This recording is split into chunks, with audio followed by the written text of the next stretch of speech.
So, what's up mga keepers? Good morning. Yan.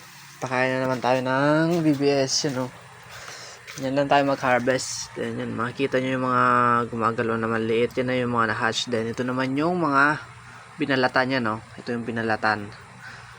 Yan. Hintayin lang natin ng mga 5 minutes kasi yan. Harvest na natin yan mamaya. Ito pala ang BBS na gamit natin mga bossing is Aquamaster mga bossing. Yan, nagkumuha tayo ng 50 grams. Ang 50 grams is 270 lang ata. Yan. Yung mga gusto dyan mag-avail dyan, lagay natin dyan sa yellow basket or sa comment section. Para makita nyo yung link kung saan tayo pwede mag-order. Para hindi na kayo mahirapan. Kasi ma-order nyo pa is yung decaf Yan Kita nyo naman gumagalaw-galaw. Lalo dito, yan Subok ng subok, diba?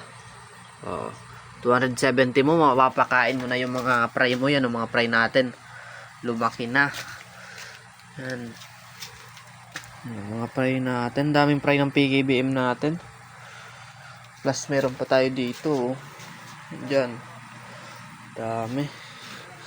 Alagang Aquamaster lang tayo mga bossing.